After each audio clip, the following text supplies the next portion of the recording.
حضرت علی علیہ السلام نے فرمایا، لا حاصل کو اگر پانا چاہتے ہو تو تہجد پڑھا کرو، کیونکہ جو نصیب میں نہ ہو اسے تہجد کی دعائیں مقدر میں لے آتی ہیں۔ حضور صلی اللہ علیہ وآلہ وسلم نے ارشاد فرمایا، جو شخص جوانی میں نکاح کر لیتا ہے تو شیطان چینک اٹھتا ہے، ہائے افسوس، اس نے مجھ سے اپنا دین بچا لیا۔ حضرت علی علیہ السلام سے کسی نے پوچھا، اگر کوئی اپنا ہمیں بھول جائے تو کیا کیا جائے؟ شیر خدا نے فرمایا، کوئی اپنا ہو تو کبھی نہیں بھولتا، اور جو بھول جائے وہ اپنا نہیں ہوتا۔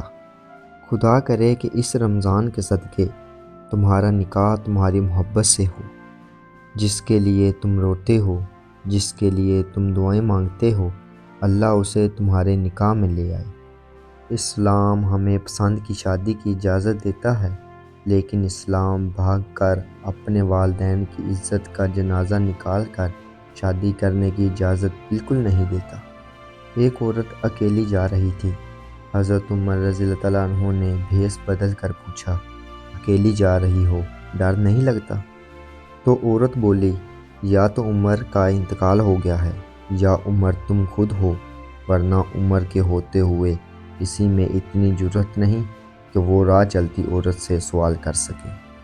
حضرت علی علیہ السلام فرماتے ہیں، کبھی کسی کو دھوکہ مت دینا، اگر کسی کو چھوڑنا ہو تو وجہ بتا کر چھوڑنا، وجہ بنا کر نہیں، ورنہ اس شخص کا ایک ایک آنسو تمہاری زندگی تباہ کر دے گا۔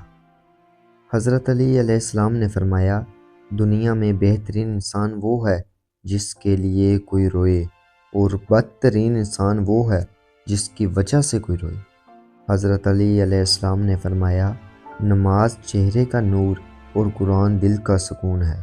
وضو سے شکل، قرآن سے عقل، اور نماز سے نسل پاک ہوتی ہے۔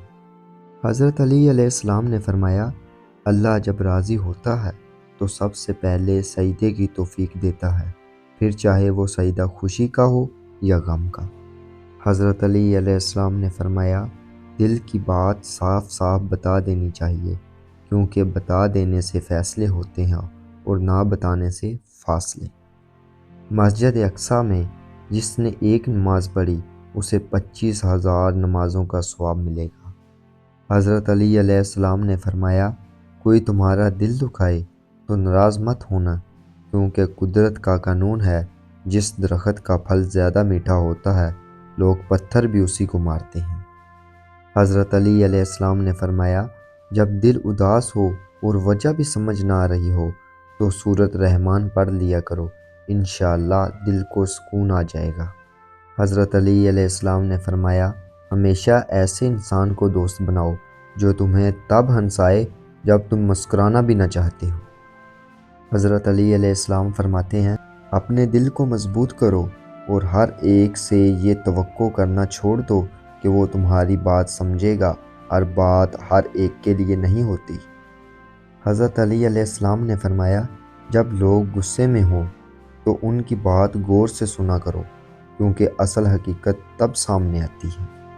حضرت علی علیہ السلام نے فرمایا، پریشان کی فریاد سننا اور مصیبت زدہ کو مصیبت سے نجات دلانا بڑے بڑے گناہوں کا کفارہ ہے۔ حضرت علی رضی اللہ تعالیٰ عنہ نے فرمایا، زندگی کے 3 اصول بنا لو۔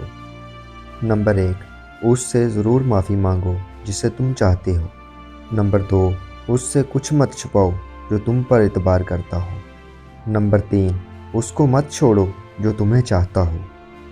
جب تم نماز نہیں پڑھتے تو یہ مت سوچو کہ وقت نہیں ملا، بلکہ یہ سوچو کہ تم سے ایسی کون سی خطا ہوئی کہ اللہ نے تمہیں اپنے سامنے کھڑا کرنا بھی پسند نہیں کیا۔ رب ناراض ہو جائے تو روٹی نہیں چھینتا، سجدے کی توفیق چھین لیتا ہے۔